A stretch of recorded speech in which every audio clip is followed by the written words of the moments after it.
Hi there. My name is Dan Logan. I work here at Channel 17. Thanks for tuning in. I'm joined today by one of my lifelong friends and someone who has stumbled their way into a pretty cool job, Paul McLeod, reporter for Buzzfeed. Thanks for joining me. Hi, Dan. It's great to be here. Yeah. So this is what I can pretty much is going to be guaranteed the only episode of this show. Okay. Well, let's go. So we're drinking. Cheers. Cheers. In case you haven't figured it out, we're both Canadian. We're both now living here in the States. Paul's in DC, and I'm in Vermont. So I figured, since I started working here, and you happen to have a job that I'm interested in finding out more about, other people might be as well. So I've prepared a few questions for you. Okay, let's do this. I figure we're going to be catching up this weekend anyway. We might as well share it with our viewership. Dan made this a condition of me being able to stay with him while I was visiting Vermont, so Here we are. Giving back to the community. So Paul, All right. despite all odds, your job's pretty cool. Talk me through a day in Washington reporting for Buzzfeed. What's it like? Oh my God, that's actually really tough to answer because it's so different depending on what's happening.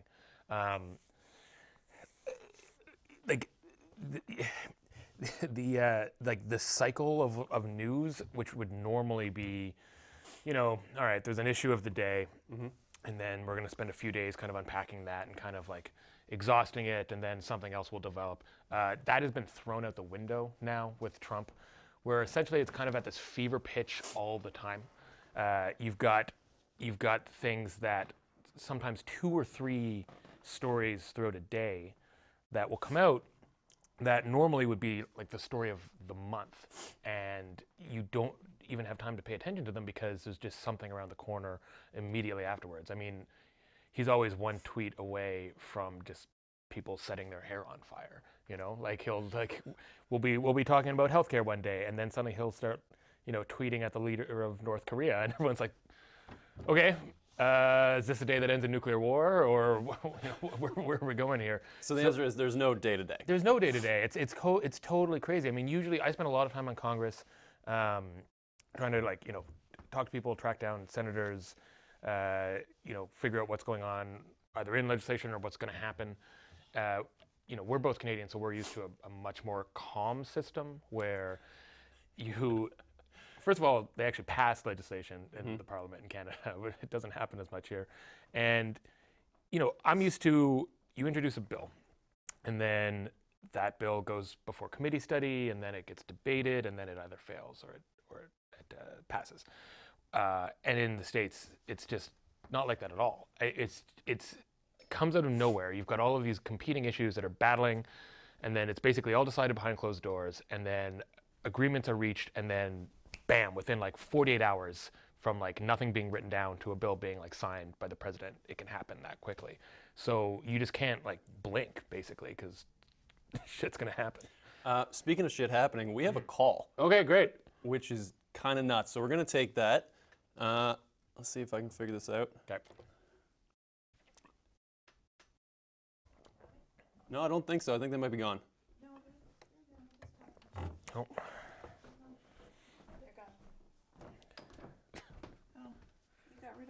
No. They can call back. Yeah, they can call back. Please call back. You actually kind of jumped into my second question there.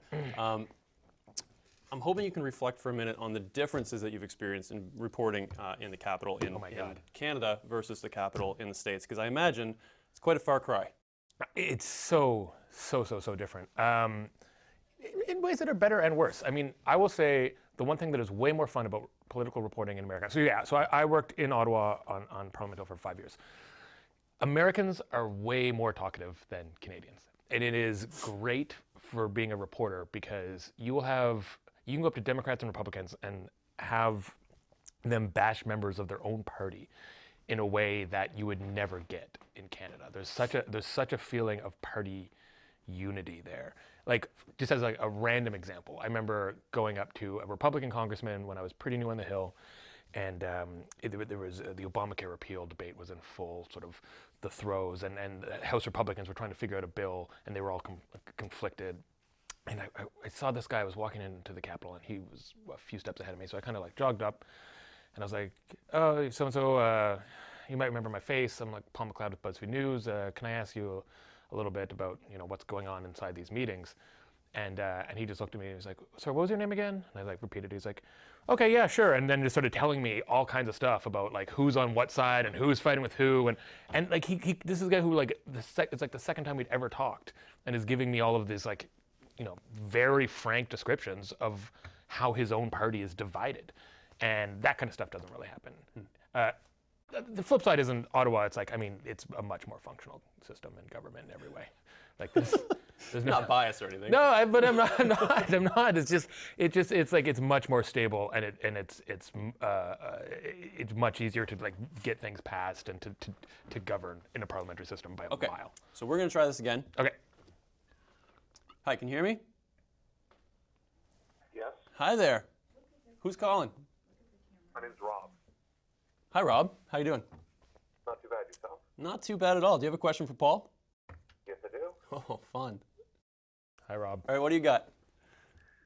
Two-part question. First part, this is a unique time to be covering politics in the United States, considering the changes in narratives that are adopted by the administration on not even an hour-by-hour, but sometimes minute-by-minute basis.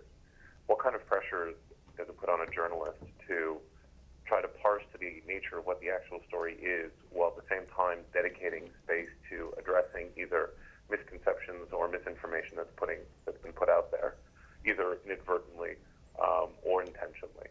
And then the second part is, if you were to make kind of a guess, which dystopian future are we most likely heading to right now?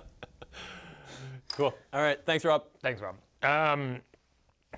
Yeah, well, to answer the first part of the question, it is, it almost feels like you're trying to like paddle back a tide when you talk about trying to fight the amounts of misinformation out there. And what we will do is we'll do things like, we'll put out stories that will actually be dedicated to like breaking down all of the spin or lies or misinformation out there and being like, look, here's what's really true about this issue, and with try to cite things heavily so that we can give people a resource to work with to ground themselves on a factual basis. And we try to do that a lot in our reporting, where instead of just citing one side says this and one side says that, to actually be like, no, but here's what's actually factually accurate. Here's what this bill really does. And it often doesn't matter. There's so many people on both sides who it is more important about, as Rob said, fighting that narrative battle, that truth is just not, it never enters into it to so many people. So you kind of feel like you're like standing in the middle of like a riot, basically, and you've got like a megaphone. You're trying to get people like, all right, let's all just sort this out, as people are throwing rocks through windows all around you. And then dystopian future, I think Brave New World feels about right in terms of dystopian futures. I would like to get more of a Mad Max vibe if we could. I think I'm on board with that. Yeah, exactly. I think we would do well in a Mad Max. Neither of us are car guys, but I think I could see you throwing a spear from a window of a truck and at someone else. Yeah. Can you? Yeah. Okay. Yeah. Cool. Thanks for the call, Rob. I have a couple other somewhat related questions here, which ties into probably this dystopian future we're talking about. The political divide here, the partisanship is so deep. And yes. I don't know about you, but that is one of the biggest reckonings for me in moving here, is seeing that everything is a baseball game or a war or a football game. Like, you're always moving the ball or you're hitting home runs, and everything's a competition between two teams in almost every single topic of discourse. Yeah. How do you see that playing out in the next, let's say, 5, 10, 20 years?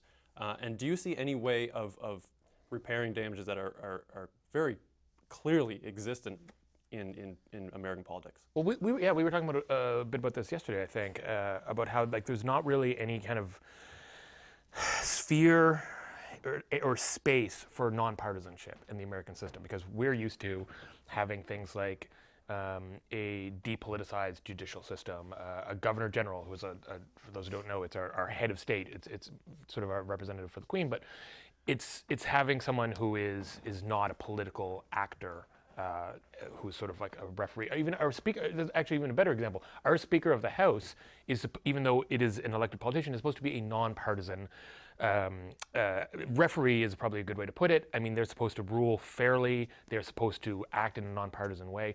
And then you look at it in the American system where the Speaker, who has all of this power, becomes the ultimate political position, because then you can, as controlling the Speaker's chair, you can block any legislation from coming to the floor that the opposing party wants to present. In fact, you can block, you not only can, but do. Ryan has done this, has been basically the norm since the 90s. This thing called the Hastert Rule, which is basically you're only supposed to, it's completely bullshit made up rule, but the idea is that you only bring in legislation that is supported by the majority of the majority. What that means is, if there is a bipartisan piece of legislation that, we'll say right now, even though the House is about to change, that let's say a large amount of Democrats and a minority of Republicans would work together and it would easily pass with more than 50% of the House. Paul Ryan would, and does, block this from ever going to a vote because it is not supported by a majority of the majority party. It is, I mean, that is just an open, stated level of insane partisanship that is, well, I guess I should say it seems insane to us, but it's completely commonplace here. It's basically a norm. Yeah, I don't know how it gets any better, because all of the entrenched interests are in continuing that fight. And I mean, there aren't many. There's so much money being made in reinforcing that too, right? Like, if you have a radio station, you want to make money, do you want to cater to one side and get people riled up and angry so that they're tuning in to learn about how they should get angry at the other side? There's a lot of money in that. Or you can go down the middle and try to be an informative resource, and there's probably you're not gonna become a millionaire. Campaign runs for donations from listeners. Yeah. Something pretty topical right now, and I think your insight on that would be quite interesting. Is the Jim Acosta situation and the CNN press pass being revoked. And it's now becoming pretty clear that that is a doctored video retweeted by the White House itself. What the hell is that? And how do you feel about that as a reporter? Yeah, I mean, you can't, like, you'll drive yourself crazy if you think about it too much, because pretty clearly it works, I guess, this type of demonization of the media, this type of calling them the enemy of the people. I mean, this is the oldest trick in the book. People have been doing this for decades and decades and decades, and it works. I mean, if there's this body that serves to keep you in check and call you on your bullshit, you want people to tune them out. And this is, I mean, I have my own issues with Jim Acosta's behavior. I don't think that type of, like, some of the stuff he does is helpful, and I think it's sort of self-aggrandizing, but that's neither here nor there. Like, my personal views on it, like, the guy is not going around karate chopping interns. The White House is tweeting out doctored videos, sort of trying to exaggerate, like, the movement of a hand to make it look like it was worse than it was. I mean, like, this is, combined with the rhetoric, it's really disheartening, and you just kind of have to push through it, because, there's no smoke and mirrors here. It's all very apparent. Like, anyone who wants to see what's happening can see what's happening. So, are you saying that there are people that just don't want to see what's happening? Is that kind of the take on the other side? Oh my God, yeah. I mean, the amount of people that, like,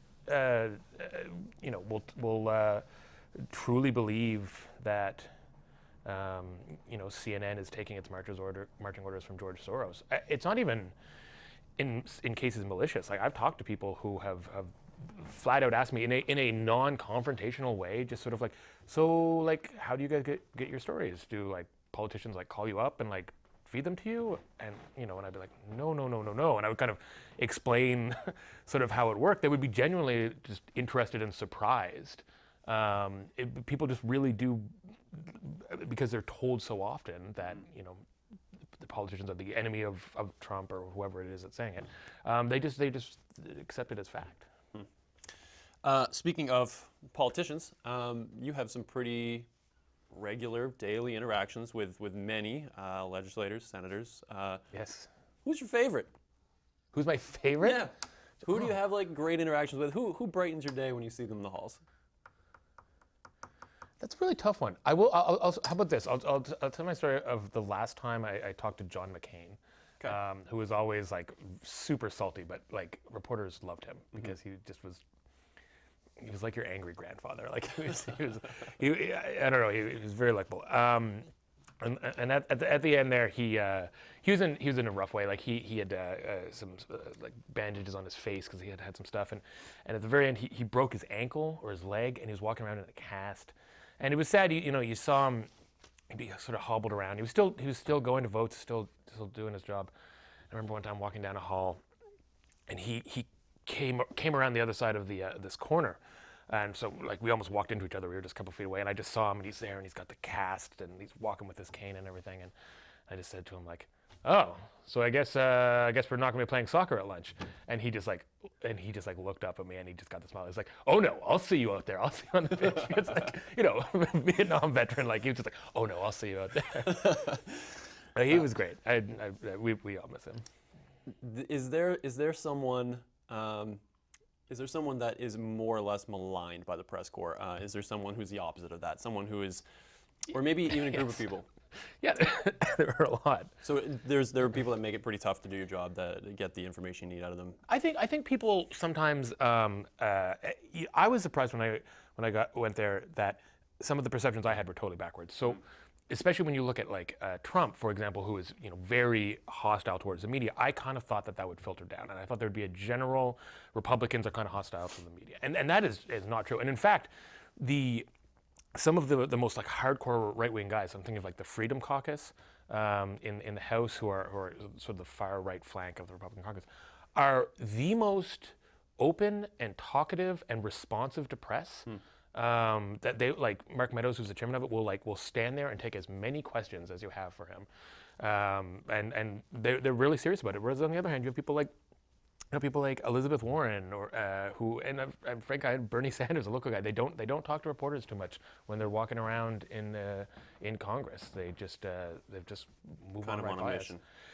I think they just have kind of decided there's nothing in it for them, and they don't want to get caught up in some sort of like stumble of speech that will come back to haunt them in an attack ad a year from now. And so that's why I have you on the show. Yeah. And so they just they don't talk to us. So it's weird. It's like there's no real rhyme or reason to it. It just it really is a person by person basis. So you were in the room during the Kavanagh confirmation hearings. Yeah. I watched a lot of it. I'm sure a lot of our viewers watched a lot of it as well. Talk me through that. How was that? It was tough, I imagine, to be there. We really thought that the nomination was going down at one point. During Christine Blasey Ford's testimony. I guess I should that, and then Kavanagh when he went up, and it was clearly not. Like he was clearly losing control, and I was kind of sitting towards the back of the room, and at one point he was leaving. It was, I guess, the first break, and he was walking out, and you could see him just, I don't know, it kind of looked like he was kicking himself. Like he was clearly not happy with how things were going, and he was very like frustrated. I think kind of at himself. I think I shouldn't psychoanalyze, but for my read was he looked like he was just like mad that he kind of lost his cool, and I just remember thinking like this is going terribly for him. Like we might actually be witnessing a Supreme Court nomination going down, which obviously would have been historic. I mean, it's historic either way. And then it was just fascinating to watch after that over the following week. So the next day he was supposed to be passed through committee, and we thought, okay, it's a done deal. The Republicans who were kind of on the fence have come out in support of it. And then things got really weird when Senator Jeff Flake of Arizona, he something was up, and we were like, what is going on? Why are they not just passing this nomination through really quickly? And it went for like an hour where like they were clearly negotiating some sort of deal in the back room, and no one knew what was going on. That kind of chaotic environment I had only seen once before, and that was during the Obamacare repeal, where we thought that was going to happen, and then John McCain, like clearly, like it took you a little bit of time to be like, oh my God, like they don't have the votes. What is happening here? So then, there was another week, and there was an FBI investigation, and over that time, you could just tell. I guess the polling just turned against Democrats. It turned against. I wouldn't say it turned against Ford, but it turned in favor of Kavanagh among the Republicans, and you could see Trump get more emboldened. And then by the end, I was just in Florida for the midterms, and I was talking to some Republican operatives there, and they were saying that the Kavanagh thing helped them hugely. That they saw. During that, it turned men of a certain age, but also women who have young sons. It turned them back towards the Republican Party. Because I guess in some way they thought. Well, after Ford, there were the other accusers who came out, and and Michael Avenatti, who's this showboat lawyer who has dubious credibility, was involved, and people, and a lot of how it came out was really complicated. For example, the way the first letter all came out, there was a huge amount of misinformation. Actually, back to your first point, this is a story. This is an issue where we actually put out a play-by-play of how it all became public, because people were thinking when Dianne Feinstein leaked it to the press or tried to create this whole scandal and timed it perfectly, could not have been farther than the truth. Dianne Feinstein's office was not the ones who were behind that. So who was? Does anyone know? No, we were one of the outlets that were chasing the letter. We knew of the existence of the letter. We've said that our source of its existence was not a Hill source, and I would happily confirm it was not. Dianne Feinstein's office would not talk to us, and I know other outlets who were chasing it as well, and no one was getting anywhere. And then what happened was The Intercept put out a story on the existence of the letter, and then once that was public, Feinstein's office kind of had to do something, and they referred it to not the RCMP, to the FBI. and then once that happened, then everyone was writing about it, and then eventually, and then it was just a matter of time, and then she ended up coming forward. Ronan Farrow, I believe, was the one who broke it. So I want to ask you about BuzzFeed itself. Okay. Every media outlet, and I think it ties into the point we're making, that everybody is partisan in the States. There's a lean left or a lean right or a complete shuffle one direction or the other. Where would you put BuzzFeed on the spectrum? I'm guessing it's on the left side somewhere. But the thing I'm more interested to know from you is where would you get your news if you wanted to find, if in your opinion, the most impartial, the least partisan outlets in the States? What would you recommend?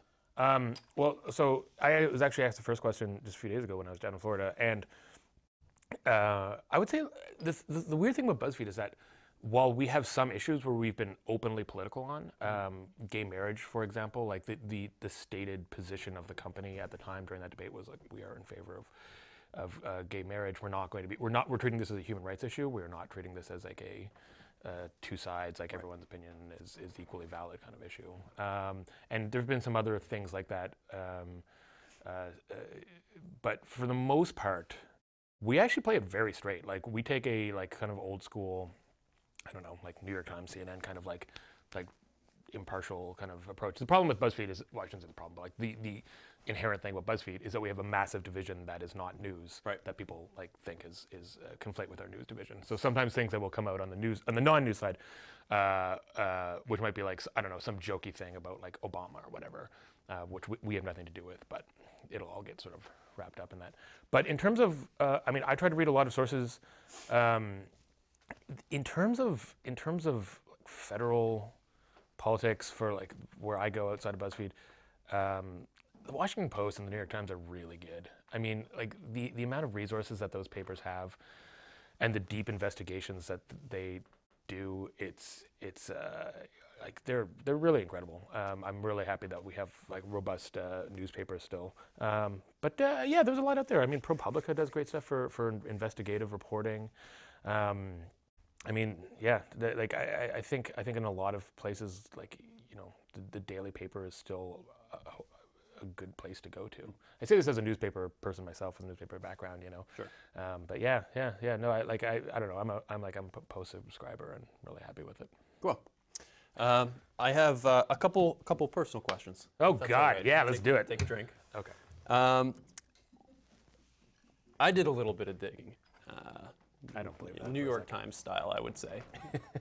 hopefully. And into your fantasy sports background. Oh my God. And I printed out all 30 of the leagues you've ever been a part of, Okay. and you've never finished higher than second. Okay. It's a lot of research that goes into fantasy sports, and I'm just wondering if you might consider using some of your Buzzfeed lead chasing First of all, to be better at. First of all, in our fantasy baseball league, I once finished first in the regular season 3 years in a row and got robbed 3 years in a row in the playoffs. And then in recent years, I've been busy, and by about mid-season, I just look. You can have it. I don't need to look at this. So my next question for you. There's a lot of integrity, I think, is needed in terms of. You want a minute to read it? No. A lot of integrity required in the political field, political reporting. But I'm still fairly convinced that as children, you cheated when we played Risk. So I want to give you a platform. You can address the viewers. There's probably like 7 or 8 of them. I think my parents are tuning in, and they'll be very interested to know if you're ready to really come to terms with what you did as a child. Yeah, Sue and Paul know.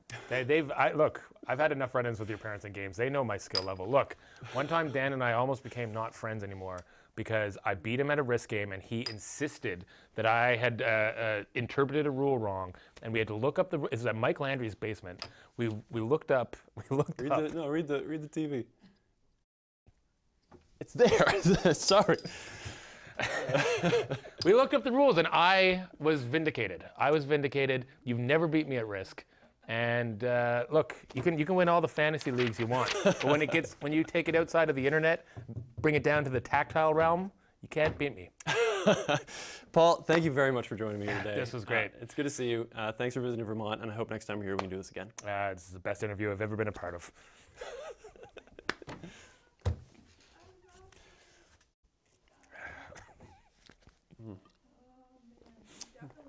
Thank you, Vermont.